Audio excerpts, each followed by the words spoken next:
I want you to think for a moment about a powerful truth. All wealth, all lasting success begins as an idea. It starts not in the marketplace, but in the mind. The fortunes you see, the empires that stand for generations, they were all first built in the quiet corners of someone's imagination. This is the first great secret you were never taught in school: the power of mindset. Wealth isn't something you find, it's something you cultivate. It's a garden you grow, and the most fertile soil is between your ears. Most people spend their lives chasing money, but the wealthy spend their lives mastering their thoughts about money. The difference between a person who struggles financially and a person who thrives isn't intelligence, it isn't luck, and it isn't circumstance. It is their money mindset. The person who struggles has a poverty mindset. They believe that money is scarce, that it's hard to get, that it's something you earn through backbreaking labor. They see the world as a place of limited resources, a pie that everyone is fighting over. This belief, this mindset, becomes a self-fulfilling prophecy. When you believe money is hard to get, you will find it hard to get. When you believe opportunities are scarce, your mind will be conditioned to miss the opportunities that are all around you. This isn't a coincidence. It is a law of the universe.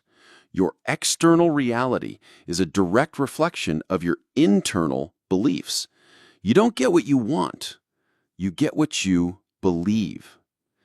I remember a young man I met years ago who was brilliant, hardworking, and full of talent. But he was always just getting by. He worked tirelessly, but his bank account was perpetually empty. One day I sat down with him and asked him about his beliefs about money. He told me that his father had always told him money is the root of all evil and that rich people are greedy. He truly believed to have money was to be a bad person. So unconsciously, he was sabotaging himself. Every time a great opportunity came his way, he would find a reason to let it slip through his fingers. He wasn't a bad person. He was just living a script that he had been given. His mindset was holding him back more than any external force ever could. He was running a race with a heavy backpack of limiting beliefs, and he couldn't understand why he was falling behind. On the other hand, a person with a wealth mindset sees the world differently. They believe that money is a tool, a resource for good. They see opportunity everywhere. They understand that there is not a finite amount of money in the world. They understand that money is created every single day through innovation, through value, through service. They are not chasing money. They are chasing ideas, and they are building systems that will create wealth for them. This mindset is not about being greedy, it is about being a creator. It is about understanding that you can only become wealthy by providing value to others, and the money that comes back to you is simply a reflection of the value you have created. It's a profound shift from a consumer mindset to a creator mindset.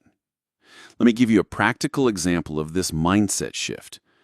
Most people, when they get a raise at their job, will immediately think about how they can spend it: a new car, a bigger house, a more expensive vacation. They have a consumer mindset. They see a new income stream and they think, what can I buy with this? A person with a wealth mindset, however, when they get a raise, their first thought is, how can I use this extra money to acquire more assets that will generate more income for me? They see a new income stream and they think, how can I use this to build a more powerful financial machine? They are not focused on what they can consume. They are focused on what they can create. This is the key difference. One mindset leads to a bigger debt, and the other leads to a bigger portfolio of assets. The beautiful thing about a mindset is that you can change it. You can't change your past, and you can't change the circumstances you were born into, but you can change the way you think about money.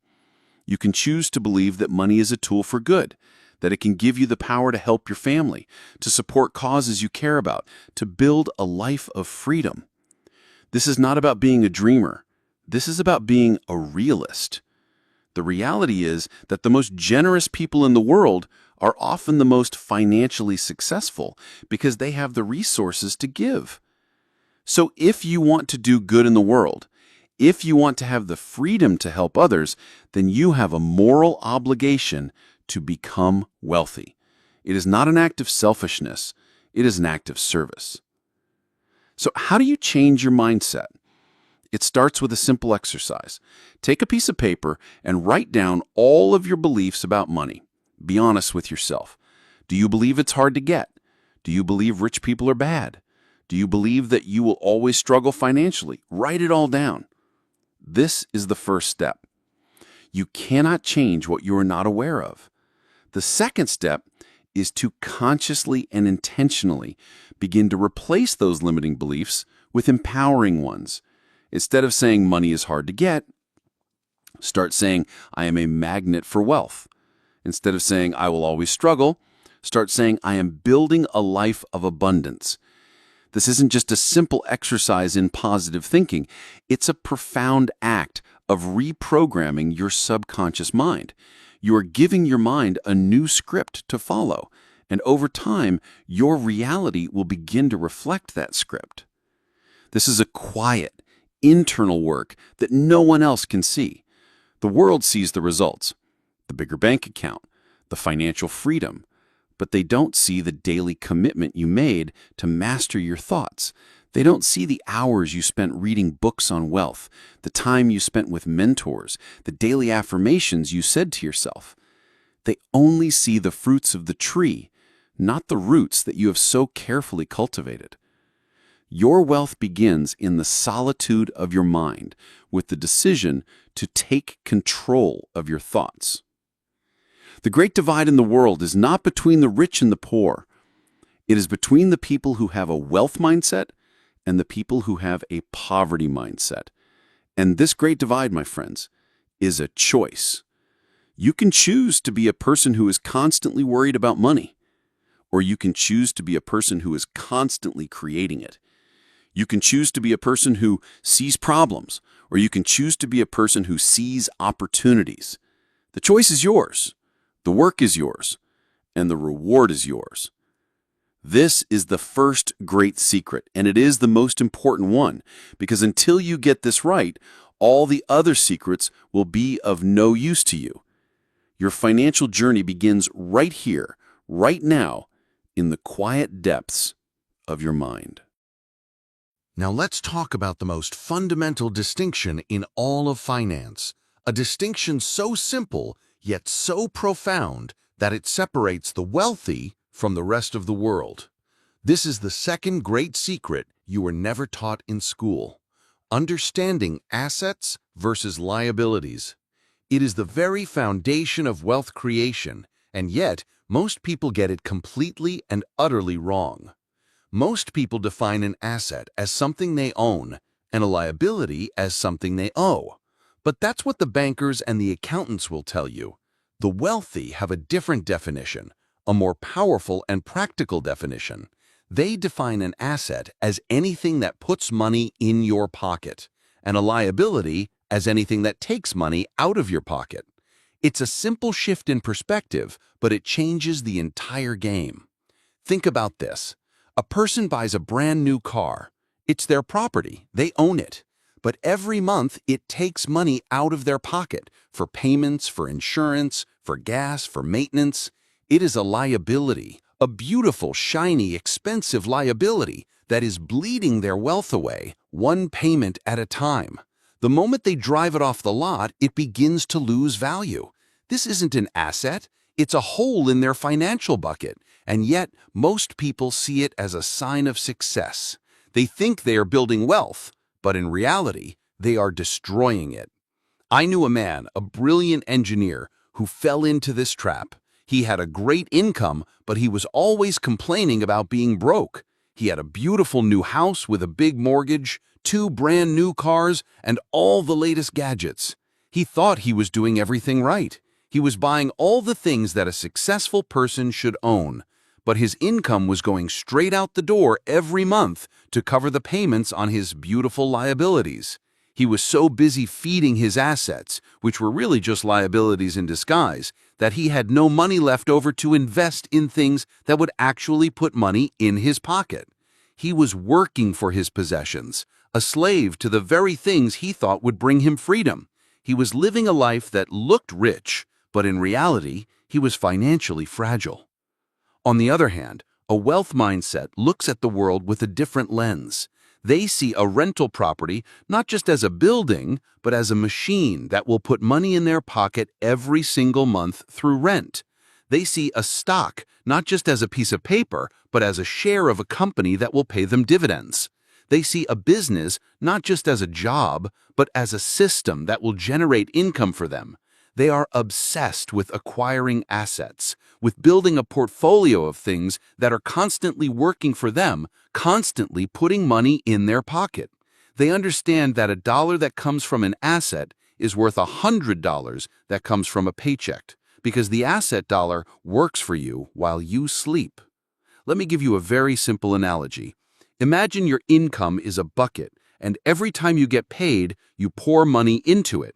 Now, most people have a dozen holes in their bucket: car payments, credit card bills, expensive hobbies, and every time they pour money in, it just leaks out. They are so busy trying to earn more and more money just to keep the bucket from going empty that they never have any time to fill it up. The wealthy, they don't have a bucket with holes in it. They have a collection of pipes that are all pouring money into their bucket. They spend their time and their resources building those pipes, the rental properties, the businesses, the investments, so that their bucket is constantly being filled no matter what they are doing. This is the great and powerful secret of the wealthy. They understand that you don't get rich by buying things, you get rich by buying assets. You don't get wealthy by spending money, you get wealthy by investing money. This isn't about deprivation, it's about prioritization. It's about having the discipline to forego a new car today so that you can buy a rental property that will buy you a dozen cars in the future. It's about having the foresight to see a liability for what it is, a drag on your financial life, and to have the courage to say no. So I want you to start looking at the world with a different eye. Every time you are about to make a purchase, I want you to stop and ask yourself a simple question. Is this going to put money in my pocket or take money out? If it's a liability, if it's going to take money out, then you should have a very, very good reason for buying it. And if it's an asset, if it's going to put money in your pocket, then you should do everything in your power to acquire it.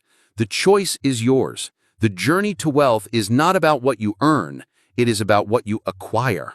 And the most powerful thing you can acquire is not a bigger house or a better car. The most powerful thing you can acquire is an asset. I want you to think for a moment about your paycheck. When it arrives, what's the first thing you do? Do you immediately think about the bills that are due, the rent, the car payment, the groceries?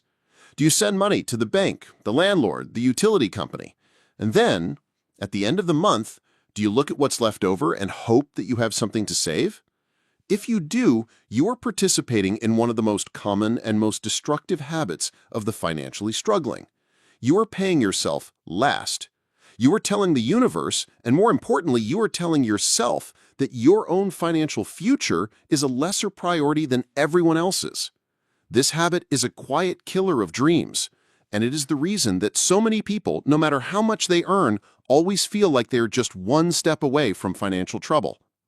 The third great secret to building wealth, a secret you were never taught in school, is this: the habit of paying yourself first and mastering cash flow. It is a simple shift in action that creates a profound and powerful shift in your financial reality. The wealthy don't pay themselves last, they pay themselves first. The very moment their income hits their account, they have a system in place that automatically and immediately sends a portion of that money to a separate account for savings and investment. They don't wait to see what's left over because they know with absolute certainty that if they wait, there will be nothing left.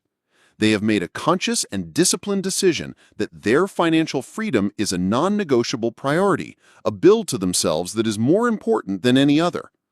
I want to tell you about two people. Let's call them John and Sarah. They both earn the exact same income. John operates on the old, broken system. He gets paid and he starts with his bills. He pays his rent, his car, his credit card. A little later in the month, a friend invites him to an expensive concert, and he feels he has to go. A few days after that, a new gadget he has been wanting goes on sale, and he thinks to himself, "I'll get it now. I'll save more next month." He's always reacting to what life throws at him. By the time the next paycheck arrives, his bank account is hovering near zero. He knows he should have saved, but there was always something that got in the way, a purchase that felt necessary in the moment. John is an honest and hard-working man, but his money is the master and he is the slave. His cash flows into his life, and then, without him ever truly understanding why, it flows right out. His financial bucket has a dozen holes in it, and he is perpetually trying to fill it up. Sarah, on the other hand, operates on the new system. The moment her paycheck arrives, a direct transfer automatically moves 15% of her income into a separate, dedicated savings account. This transfer happens before she has a chance to even think about it. She knows her income is X dollars, but she has trained herself to live on 85% of that. Her money comes in, and the very first thing it does is work for her future. She has the same bills as John, the rent, the car, the credit card, but she is a master of her cash flow. She has to live on the remainder, and this simple constraint has forced her to become more creative, more disciplined, and more intentional with her money. She cooks more meals at home. She finds free activities to do with her friends. She waits for sales and buys only what she needs. She is not depriving herself, she is empowering herself. She has sealed the holes in her financial bucket, and she is using the incoming money to fill that bucket, not just to let it leak away. This is the great and powerful difference. One person is a victim of circumstance, always responding to the pressures of the moment. The other is a master of their system, intentionally directing their money to serve their long-term goals.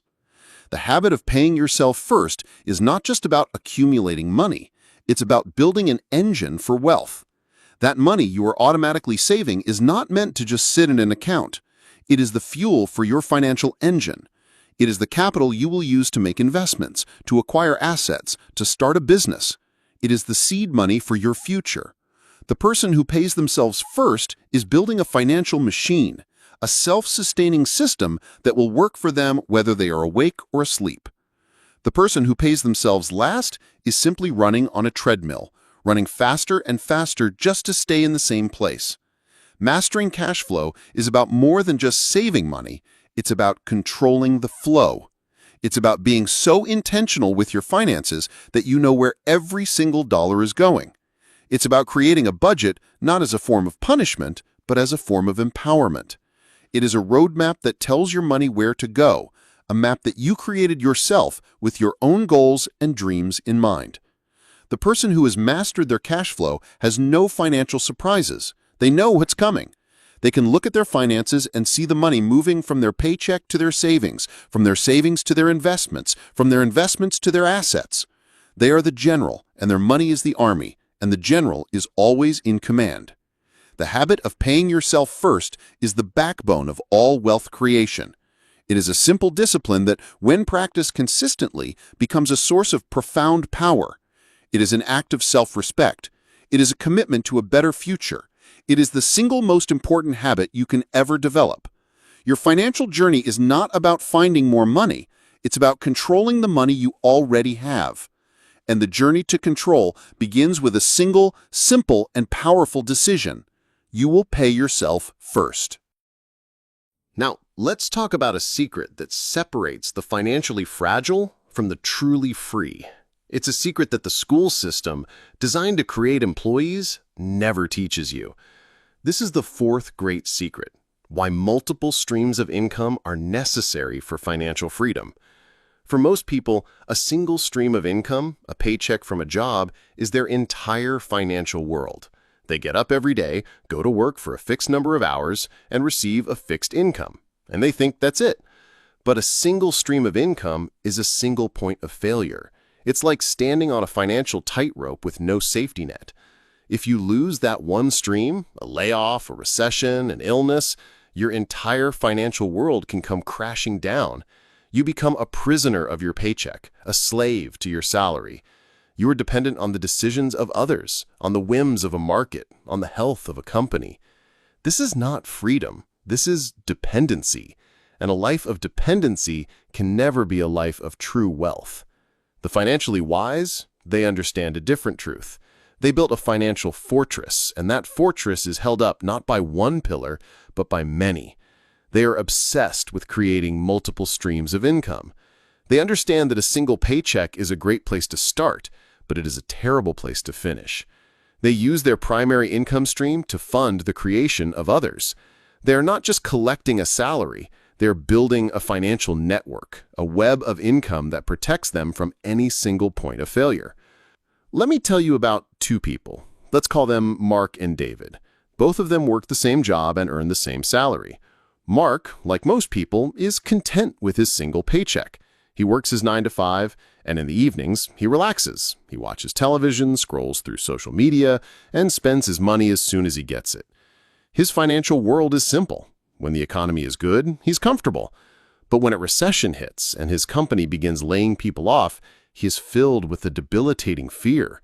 He is worried about every phone call, every email, every conversation with his boss. His entire sense of security is tied to a single paycheck. He has a simple life, but it is a life built on a foundation of sand. David, on the other hand, understands the secret of multiple streams of income. He uses his salary, his primary income stream, to build others. In the evenings, instead of watching television, he is working on a side hustle. He starts a small online business selling a product he is passionate about. He uses his savings to acquire a small rental property. The rent from that property is a new stream of income. He invests a portion of his paycheck in the stock market, and the dividends he receives from those investments are a third stream of income. His financial world is more complex, but it is also profoundly more secure. When the recession hits and his company begins to lay people off, he's not filled with fear. He is filled with a quiet confidence. He knows that even if he loses his job, he has other income streams to support him. He is not a prisoner of a single paycheck. He is the master of his financial life. The beautiful thing about multiple streams of income is that they compound. Each new stream, no matter how small, has the potential to grow. That small side hustle could one day become a full-time business. That single rental property could lead to a portfolio of properties. The dividends from those investments can be reinvested to buy more assets. It's a powerful snowball effect. The first stream of income gives you the resources to create the second, and the first and second give you the resources to create the third. And over time, the financial security you have built transforms into true financial freedom. You are no longer working to survive. You are working to build. So, how do you get started? It starts with a simple audit of your time. What do you do in your free time that is not creating a new income stream for you? Do you have a skill you could monetize? Could you teach a class, start a small consulting business, or freelance on the side? Do you have savings that could be used to acquire a small asset that will generate income for you? This is not about being a workaholic. It is about being an intentional human being. It's about taking the hours you have in a day and investing a small portion of them in building your future. It's about understanding that every hour you spend on consumption is an hour you could have spent on creation. The person who has a single stream of income is at the mercy of the economy. The person who has multiple streams of income is a force in the economy. They're not just participating in the system, they are building their own system. And in doing so, they are building a life of profound security and limitless possibility. This is not just a financial secret, it is a life philosophy. It is a philosophy that says, I will not be a victim of circumstances. I will be a creator of my own destiny. This is the fourth great secret, and it is a secret that will change your life. Now, let's talk about the single most powerful force in all of finance. It's a force so immense that Albert Einstein himself is said to have called it the eighth wonder of the world. This is our fifth great secret, a secret you were never taught in school, the role of investing, making your money work harder than you. For most of their lives, people operate on a simple but ultimately flawed principle. They work for their money. They trade their time, their energy, and their skills for a paycheck. And there's nothing wrong with that. It's the starting point. But the wealthy understand that this is only half of the equation.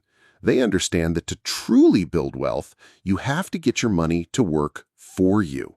You have to put your money to work in a way that it will generate more money, independent of your time and your effort.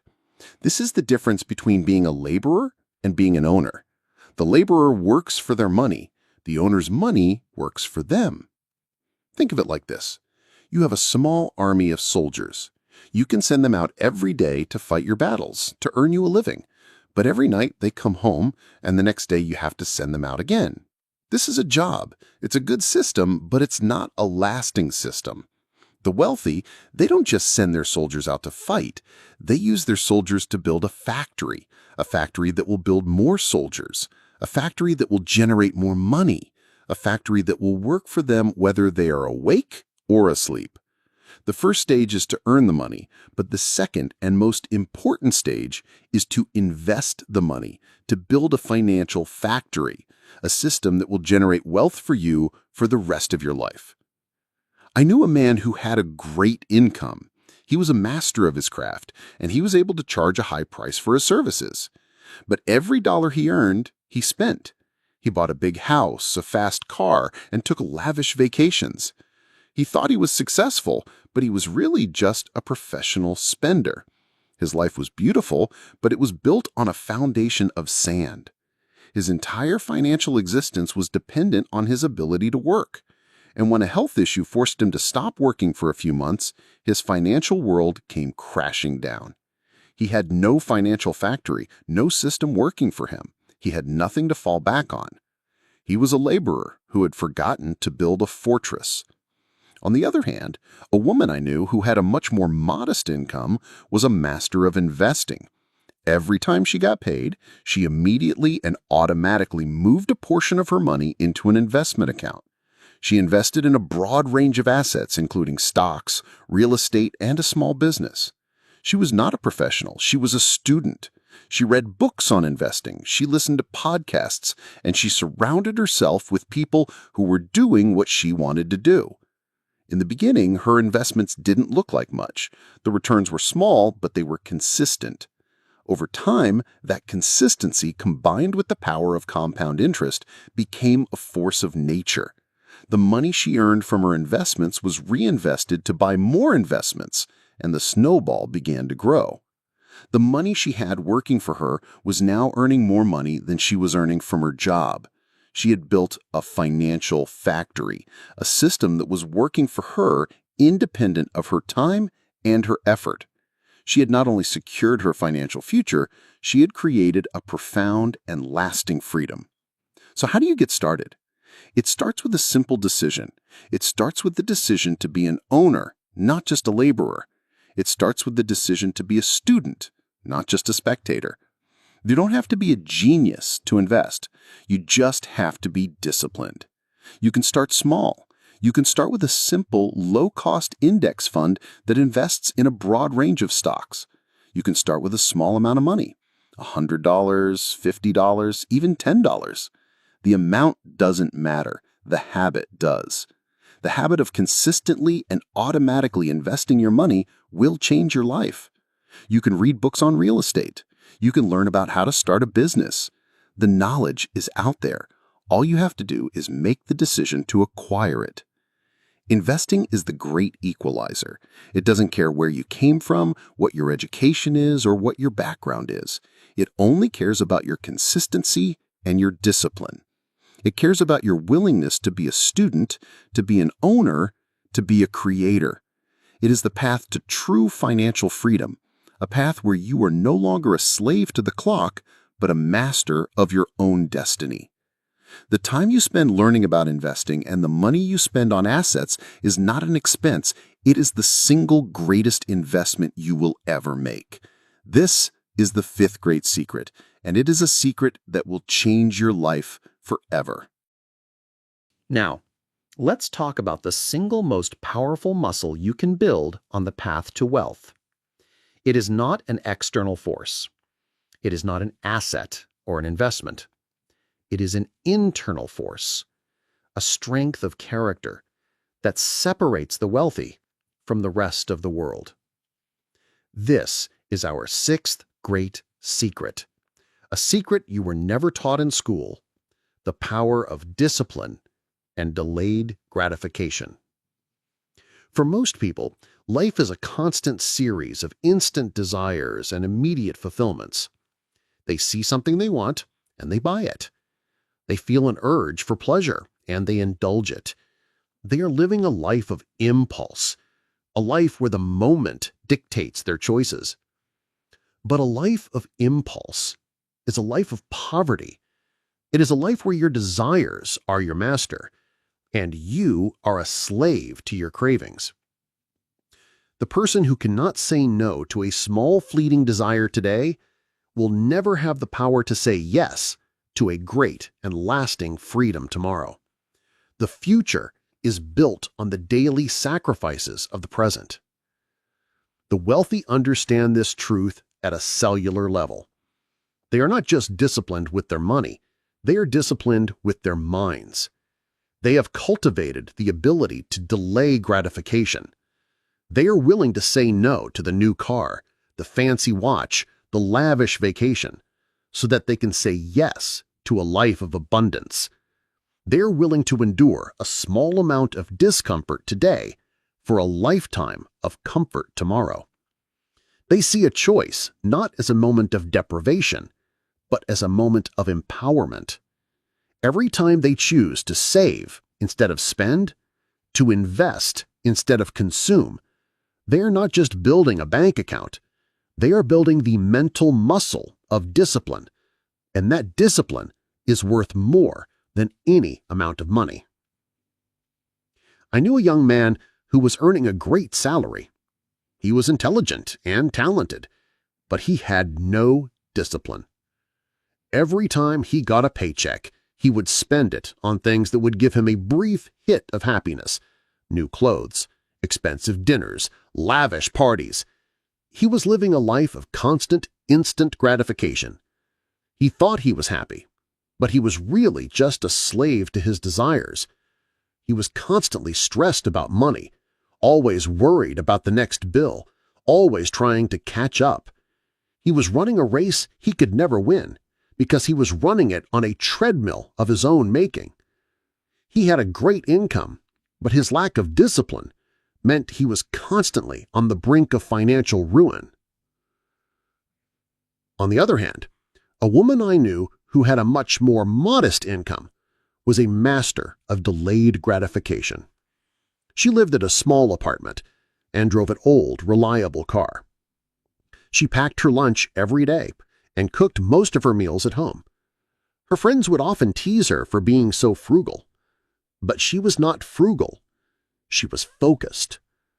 Every dollar she saved, every dollar she didn't spend on a fleeting pleasure, she invested. She was building a financial fortress, brick by quiet brick. And in a few short years, she had accumulated enough assets that she was able to leave her job and start a business she was passionate about. She had a life of profound freedom, a life that was not dictated by a paycheck, but by her own choices. She had not only built wealth, she had built a life on her own terms. This is the great and powerful secret of discipline.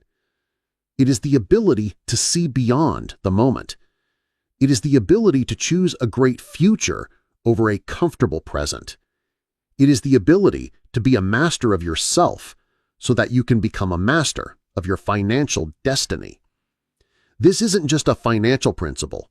It is a profound philosophy of life. It is the difference between being a consumer of life and being a creator of it. A consumer buys things and uses them up. A creator uses their discipline to build something that will last, something that will grow, something that will serve them for the rest of their lives. So, how do you build this muscle? It starts with a simple exercise. Every time you feel an impulse to spend money on something you don't need, I want you to stop and ask yourself a powerful question. Am I buying this for a moment of pleasure, or am I building for a future of freedom? Every time you are about to make a choice, I want you to pause and think about the person you want to become, the life you want to live. And I want you to make the choice that will get you closer to that vision, not farther away. It is a daily practice. It is a daily commitment. It is a daily choice. And every time you make the disciplined choice, every time you delay gratification, you are not just saving $1. You are building a character of strength, a character that is capable of building a life of profound abundance. This is the great and powerful secret of discipline. And it is a secret that will change not only your financial life, but your entire life forever. Now let's talk about the single greatest investment you can ever make. It is not in the stock market. It is not in a business. It is not in real estate. It is an investment in yourself. This is our 7th great secret, a secret you are never taught in school, the importance of financial literacy and lifelong learning. Most people believe that once they graduate from school, their education is complete. They have their degree, their certificate, their piece of paper, and they believe that is the end of their learning journey. But the world of money is constantly changing. The tax laws, the markets, the opportunities, they are all in a constant state of flux. And the person who is not learning is not just standing still, they are falling behind. They are like a captain of a ship who is trying to navigate a new ocean with an old map. They are at the mercy of the winds and the currents, and they will inevitably crash into the rocks of financial hardship. The financially wise, they understand a different truth. They are not just earners, they are students. They are not just workers, they are lifelong learners. They understand that a moment spent acquiring knowledge is more valuable than a moment spent acquiring money, because the knowledge they acquire will give them the power to create money for the rest of their lives. They are obsessed with self-education. They are constantly reading books on personal finance, on investing, on business.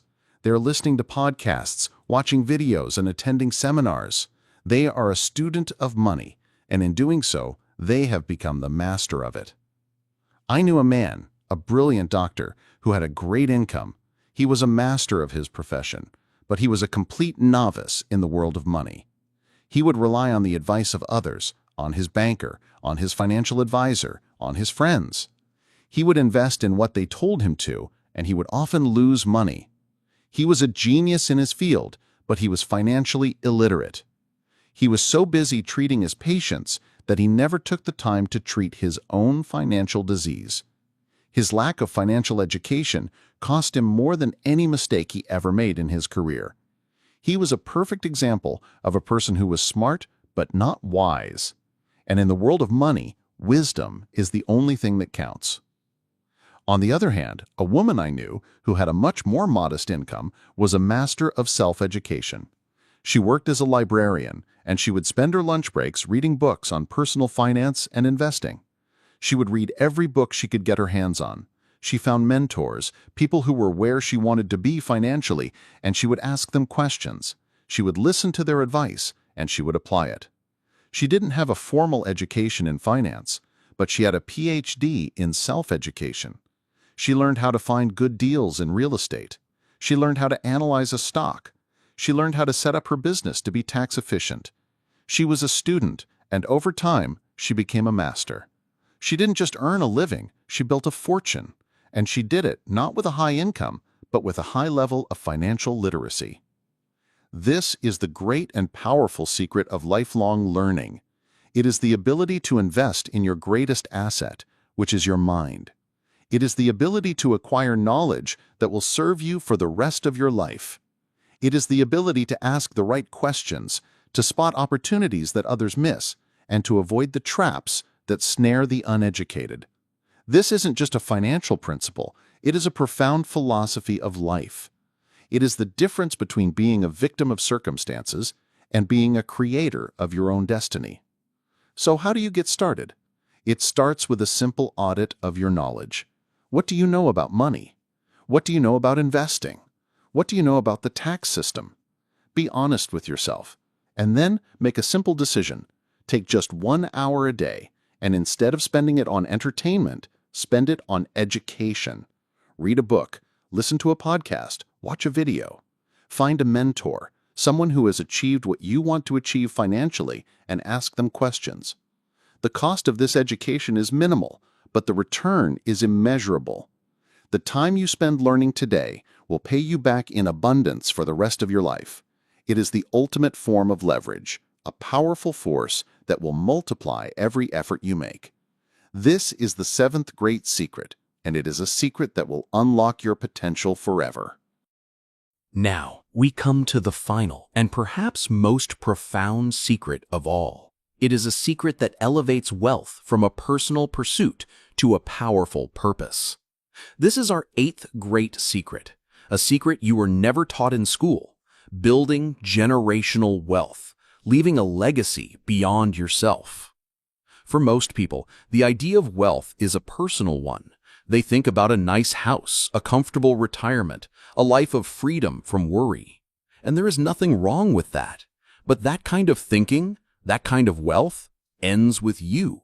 It is a one-generation plan. It is a one-person show. The wealthy, they think on a different scale. They are not just building for themselves. They are building for their children, their grandchildren, and for generations to come. They see themselves not as the end of a line, but as the first link in a chain of prosperity. They understand that true wealth is not about what you have, it's about what you build. And the greatest thing you can build is a legacy. Think about the families who have stood the test of time, the families whose names are synonymous with success and influence. They didn't just get lucky, they had a long-term vision. They used every tool at their disposal, their discipline, their knowledge, their assets, to build an empire, a fortress that would protect and provide for their family for generations to come. They understood that the great joy in life is not in consuming a finite resource, but in creating a new one. They were not just a person, they were a living testimony to the power of a long-term vision. I knew a man who was incredibly successful in his business. He had a great income, a beautiful home, and every material possession he could ever want. But his children were a mess. They had no understanding of money. They had no discipline. They were a perfect reflection of his own short-term thinking. He had taught them how to spend, but he had never taught them how to earn. He had shown them how to consume, but he had never shown them how to create. He was so busy building a life of personal comfort that he never took the time to build a legacy. And when he passed on, his children, unprepared and uneducated, quickly squandered the fortune he had built. He left them with money, but he didn't leave them with wisdom. He left them with a house, but he didn't leave them with a home. On the other hand, a woman I knew who had a much more modest income was obsessed with building a legacy. She would bring her children with her to her meetings with her financial advisor. She would teach them the difference between an asset and a liability. She would give them a small portion of her investments and teach them how to manage it. She wasn't just building a bank account, she was building a family of creators. She was building a culture of wisdom and discipline. She was teaching her children that wealth is not a destination, it is a journey.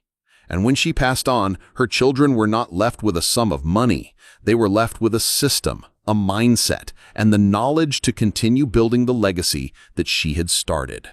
She had not only secured their financial future, she had given them the ultimate gift, the wisdom to create their own. This is the great and powerful secret of generational wealth. It is the ability to see beyond yourself. It is the ability to see your life not as a personal story, but as a chapter in the story of your family. It is the ability to use your discipline and your knowledge, not just for your own comfort, but for the freedom and the security of your children. This isn't just a financial principle. It is a profound philosophy of life. It is the difference between being a consumer of life and being a creator of it. So, how do you get started? It starts with a simple audit of your vision. What kind of legacy do you want to leave behind? Do you want to be a person who left a lot of bills or a person who left a lot of assets? Do you want to be a person who left a lot of stuff or a person who left a lot of wisdom? Be honest with yourself and then make a simple decision. Every financial choice you make from this day forward should be a question of, am I building a legacy or am I just building for comfort? It is a daily practice. It is a daily commitment. It is a daily choice. And every time you make the choice to build for the future, you're not just saving $1, you are building a legacy that will last forever. This is the 8th great secret, and it is a secret that will not only change your financial life, but your entire life forever. And so, we come to the end of our time together. We have walked a long road. We have looked at wealth not as a destination, but as a journey. We've taken a powerful and often misunderstood force and broken it down into 8 simple yet profound principles. You've heard me talk about the profound truth that wealth begins in the mind, a place where ideas are forged into fortunes. We've discussed the irreplaceable value of time, your greatest asset, and how to use it not just to earn a living, but to build a legacy. We've explored the foundational difference between an asset and a liability, a distinction so powerful it can change the entire course of your financial life. We've learned the quiet discipline of paying yourself first, a habit that transforms you from a financial spectator into a financial master. We've also looked at the immense power of multiple streams of income, understanding that a single paycheck is a single point of failure, and that true freedom lies in building a network of financial security. We've talked about the magic of investing, the art of making your money work harder than you, of putting your money to work for you while you sleep. We've delved into the inner strength of discipline and delayed gratification, the quiet courage to say no to a small, fleeting desire today so that you can say yes to a great and lasting freedom tomorrow. And finally, we've raised our vision to a higher purpose, looking beyond personal comfort to the grand design of building a generational legacy, of leaving a legacy that will outlive you. I want you to take a moment and just feel the weight of these truths. It's not about a complex formula or market timing. It's about a profound shift in how you see the world. For most of your life, you were probably told that money was something you earned to pay bills, to buy things, to keep up with the people around you. But if you have listened closely, you now understand that wealth is not a thing you get. It is a life you build. It is a garden you cultivate. And the seeds you plant today, in the form of wise habits and disciplined choices, will determine the kind of harvest you will reap in the years to come. You are now at a crossroads. You can go back to seeing money as something that happens to you, something to be endured, a constant source of stress. Or you can stand up and declare that you are the master of your financial life. You are the architect of your destiny. You are the captain of your ship, and you will use every available tool, every secret we have discussed to sail to the shores of abundance and freedom. You will not be a victim of circumstances, you will be a creator of them. This isn't just about money, it's about character. The journey to financial mastery is a journey of self-discovery, of discipline, and of profound personal growth. It's about learning to say no to the small, fleeting pleasures today so that you can say yes to a life of great purpose. It's about building the internal fortitude to make decisions based on what you know is right, not just on what feels good. It's about cultivating the kind of foresight that allows you to see the magnificent forest of your future, even when you are standing among the simple trees of today. The people who truly get ahead, the people who build something great, are not the people who are just lucky. They are the people who are intentional, who are disciplined, who are students of their own lives. Your future self is waiting for you. That person, years from now, who will have achieved financial independence, who will have a portfolio of assets working for them, who will have the freedom to make choices based on their passions and their dreams. That person is watching you right now. They are hoping you will listen to these lessons. They are hoping you will have the discipline to apply them. They are hoping you will take this knowledge and use it as a powerful lever to pry open a world of opportunity. Do not disappoint them. Do not disappoint yourself. The person you are today is building the person you will be tomorrow, and the habits you build today will determine the kind of life you live for the rest of your days. So I invite you to see a new picture of your future, a future where you are in control, a future where you are not just working to pay bills, but where your money is working for you, a future where you have built a legacy, not just a lifestyle, a future where you have the freedom to give, to create, and to live a life of profound meaning. This is not a dream. This is a plan, and you now have the tools to begin building it, one wise choice at a time. The knowledge is yours. The tools are yours. Now, the choice is also yours. And as you go on this journey, I want to invite you to join a community of people who are also on this path. If this message has resonated with you, if it has sparked something inside you, then I ask you to take a moment. Like this video, subscribe to this channel, share this message with someone you care about. Because when we share knowledge, we don't just empower ourselves, we empower everyone around us. We begin a movement of wisdom, a movement of abundance, a movement of freedom. Your journey begins now. Go and build.